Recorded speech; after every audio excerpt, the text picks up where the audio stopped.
أعوذ بالله من الشيطان الرجيم. بسم الله الرحمن الرحيم.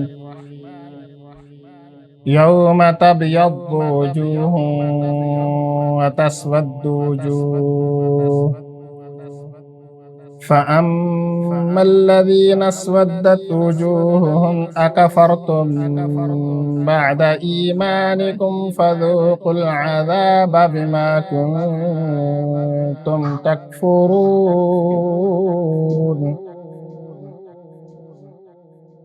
وأما الذين ابيضت وجوههم ففي رحمة الله هم فيها خالدون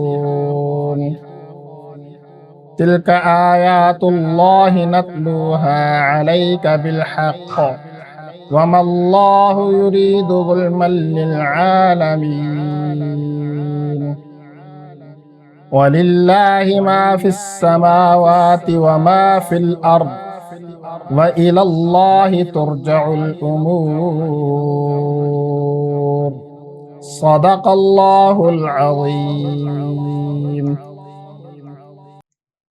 یوم، اس دن، تبیض وجوہ، سفید ہوں گے کچھ چہرے، وتسود وجوہ، اور سیاہ ہوں گے کچھ چہرے۔ فاما الذی، پس بہرحال وہ جو اسودت وجوہہم، سیاہ ہوں گے ان کے چہرے، اکفرتم، کیا تم نے کفر کیا، بعد ایمانکم، تمہارے ایمان لانے کے بعد، فذوقوا العذاب، پس چکھو عذاب کو، بما کنتم تکفرون، اس چیز کے بدلے میں جو تم کفر کیا کرتے تھے۔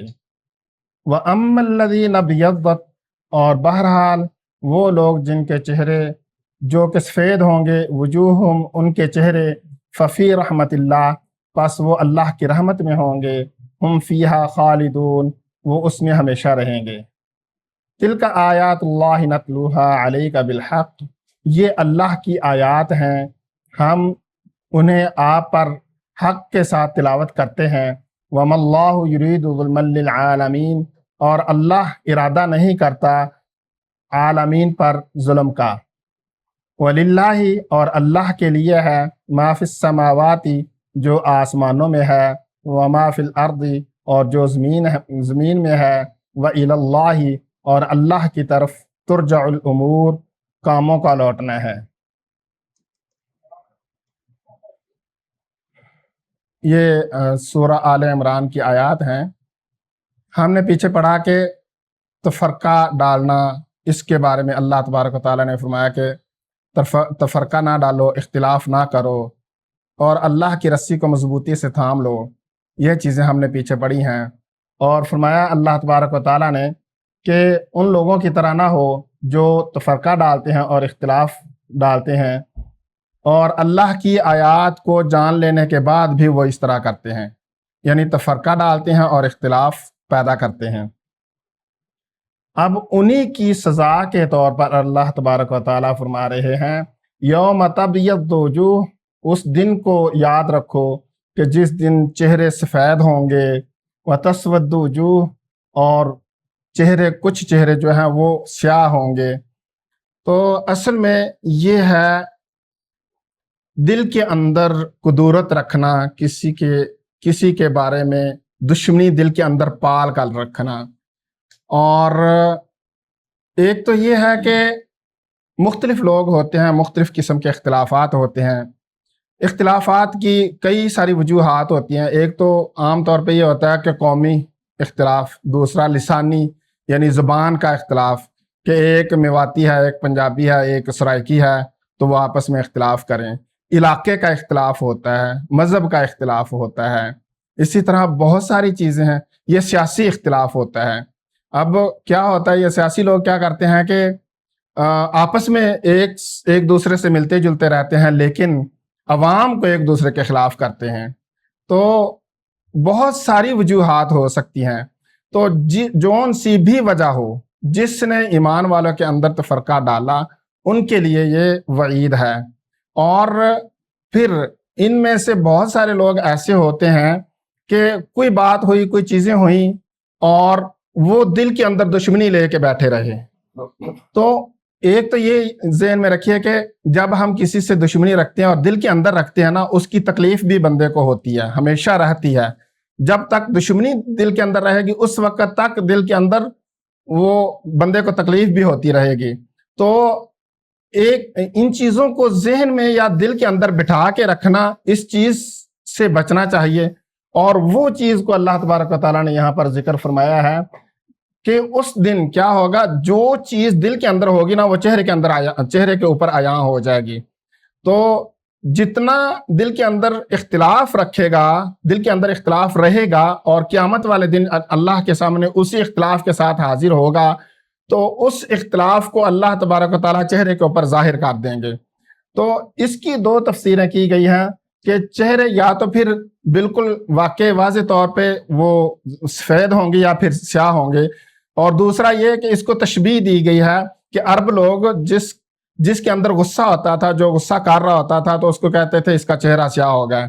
تو اس دونوں طرح ہی اگر جس طرح بھی آپ لے لیں، اصل تو یہی ہے کہ اللہ تبارک و تعالیٰ نے یہاں پر واضح طور پر فرمایا ہے کہ تبیض یعنی سفید ہوں گے، وتسود یعنی سیاہ ہوں گے. یعنی یہ بیضا لفظ یہ انڈے کے لیے استعمال ہوتا ہے، اور یہ جیسے حجر اسود تو وہ والے الفاظ ہیں، عام مشہور الفاظ ہیں.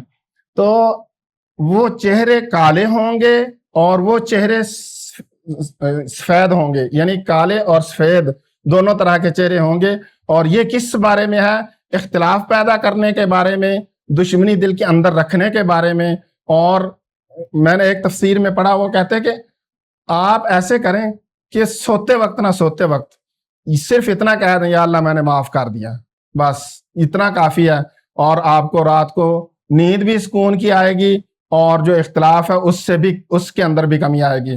یوں سمجھیے کہ جیسے ہمیں روزانہ نہانے کی ضرورت ہوتی ہے، روزانہ دانت صاف کرنے کی ضرورت ہوتی ہے، روزانہ کنگھا کرنے کی ضرورت ہوتی ہے، اس طرح ہمیں دل کے اندر سے یہ سیاہی ختم کرنے کی ضرورت ہوتی ہے روزانہ.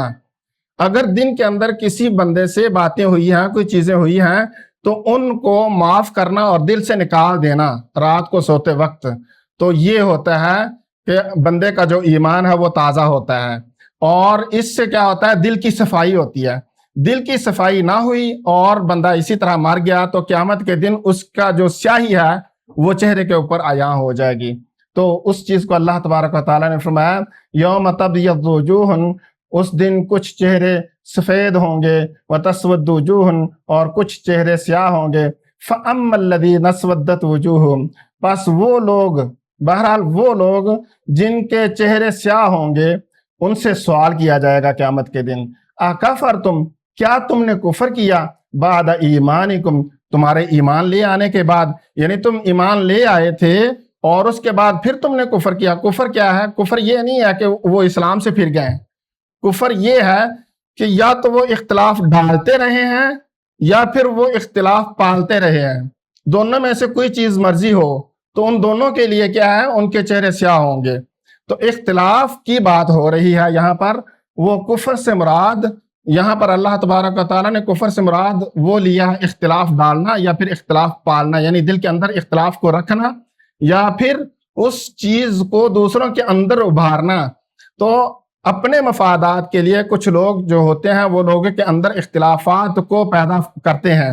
جو لوگوں کے اندر اختلاف کو پیدا کرتے ہیں وہ زیادہ گناہ گار ہیں اس کی نسبت. جتنے لوگ اس کے کہنے پر عمل کریں گے نا، وہ سب کا گناہ اس بندے کے اوپر بھی آئے گا. اور اسی طرح اگر کوئی بندہ اپنے اندر یہ چیز پال کے رکھتا ہے، اس کو دوسروں کا گناہ تو نہیں آئے گا لیکن اس کے اوپر اپنا گناہ ضرور ہوگا. تو اختلاف کو ڈالنا اور اس کو اپنے اندر بھی رکھنا، یہ دونوں بہت بڑے گناہ ہیں. اور یہاں پر اللہ تبارک و تعالیٰ نے فرمایا اَكَفَرْتُمْ، کیا تم نے کفر کیا. یہ کفر سے اس کو تشبیہ دی گئی ہے کہ اختلاف جو ہے اس نے ڈالا ہے یا پھر اختلاف اس نے اپنے اندر رکھا ہے.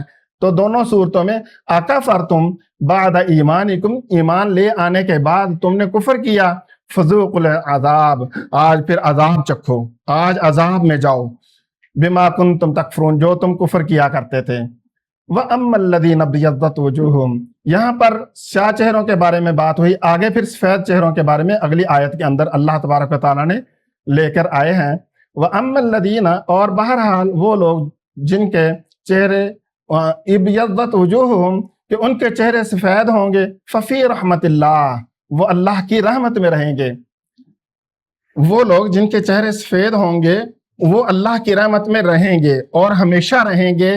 وہ جس دن اللہ تبارک و تعالیٰ حساب لے رہے ہوں گے اس دن سے لے کے ہمیشہ اللہ کی رحمت میں رہیں گے. تو ہمیں بھی اللہ تبارک و تعالیٰ ایسی توفیق عطا فرمائے کہ ہم ان لوگوں میں شامل ہو جائیں، نہ تو اختلاف کرنے والے ہوں نہ اختلاف ڈالنے والے ہوں، دونوں سے بچ جائیں. اور اگر کہیں یہ نہیں ہو سکتا کہ کوئی بندہ کہے کہ کبھی میرے اندر یہ چیز آ ہی نہیں سکتی، یہ نہیں ہو سکتا، یہ تو کوئی بندہ اس سے پاک ہے ہی نہیں، ہو نہیں سکتا کہ اختلاف کسی میں آئے ہی نہ.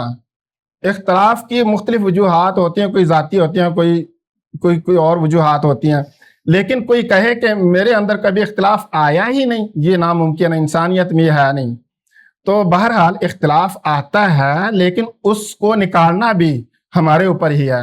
تو جو اس بات سے بچ جائیں گے ان کے چہرے سفید ہوں گے اور وہ ہمیشہ ہمیشہ کیا رہیں گے؟ اللہ کی رحمت میں. اور فرمایا ہم فیہا خالدون وہ اسی کے اندر ہی ہمیشہ رہیں گے. تلک آیات اللہ نتلوہا علیک بالحق یہ اللہ کی آیات ہیں. یہ جو سب ہم نے پیچھے پڑھا ہے یہ سب کیا ہے؟ یہ اللہ کی آیات ہیں. نتلوہا علیک بالحق ہم آپ پر پڑھتے ہیں، یعنی اللہ تبارک و تعالیٰ حضرت محمد صلی اللہ علیہ وسلم کو فرما رہے ہیں کہ یہ اللہ کی حق آیات ہیں، حق آیات ہیں، اور ہم کیا کرتے ہیں تمہارے اوپر، یعنی حضور پاک صلی اللہ علیہ وسلم کو سنائی جاتی ہیں. تو حضور پاک صلی اللہ علیہ وسلم کیا کرتے ہیں؟ اپنی امت کو سناتے ہیں. تو یہ آیات کیا ہیں؟ اللہ تبارک و تعالیٰ کی طرف سے حق ہیں. وَمَا اللَّهُ يُرِيدُ ظُلْمًا لِلْعَالَمِينَ اور اللہ لوگوں پر ظلم کا ارادہ نہیں کرتا.